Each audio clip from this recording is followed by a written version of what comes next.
CPM ബന്ധം ഉപേക്ഷിച്ച് സ്വതന്ത്ര സ്ഥാനാർത്ഥിയായി അമ്പലപ്പുഴയിൽ മത്സരിക്കുമെന്ന് പ്രഖ്യാപിച്ച മുൻ മന്ത്രി ജി സുധാകരനെതിരെ വൻ വിമർശനം. സൈബർ ഇടങ്ങളിലും ജി സുധാകരനെതിരെ രൂക്ഷമായ വിമർശനങ്ങളാണ് ഉയരുന്നത്.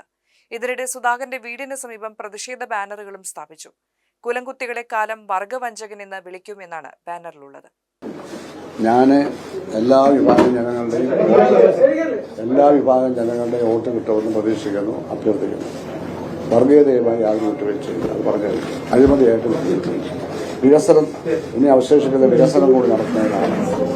അപ്പോൾ വികസനം പൂർത്തീകരിക്കുക, വർഗീയതയെ എതിർക്കുക, അതുപോലെ തന്നെയുള്ള കാര്യങ്ങൾക്ക് നമ്മൾ പ്രാധാന്യം കൊടുക്കണം. ഭഗവതിക്കൽ സഹാക്കൾ എന്ന പേരിലാണ് ബാനർ സ്ഥാപിച്ചിരിക്കുന്നത്. പ്രതിഷേധം കണക്കിലെടുത്ത് അദ്ദേഹത്തിന്റെ വീടിന് പോലീസ് സുരക്ഷ ഏർപ്പെടുത്തിയിരിക്കുകയാണ്. പുന്നപ്ര പോലീസിനാണ് സുരക്ഷാ ചുമതല. CPMൽ നിന്ന് 5 പേർ പോലും പോകില്ലെന്നും സുധാകരൻ പൊളിറ്റിക്കൽ ഫോക്സ് ആണെന്ന് പ്രചരിപ്പിക്കുമെന്നും CPM Ambalappuzha area secretary C. Shamji കഴിഞ്ഞ ദിവസം പറഞ്ഞു. ആലപ്പുഴയിലെ തൊഴിലാളികളാണ് ജി സുധാകരനെ വളർത്തിയതെന്നും അധികാരത്തോടുള്ള ആർത്തിയാണ് അദ്ദേഹത്തിനെന്നും തനിക്ക് എന്തു ഗുണം കിട്ടുമെന്ന് നോക്കിയാണ് അദ്ദേഹം പ്രവർത്തിക്കുന്നതെന്നും ഷാംജി കൂട്ടിച്ചേർത്തു. നീണ്ടകാലം പാർട്ടിയുമായി അകന്നു നിന്നതിനു ശേഷം ഇന്നലെയാണ് ജി സുധാകരൻ നിർണായക പ്രഖ്യാപനങ്ങൾ നടത്തിയത്.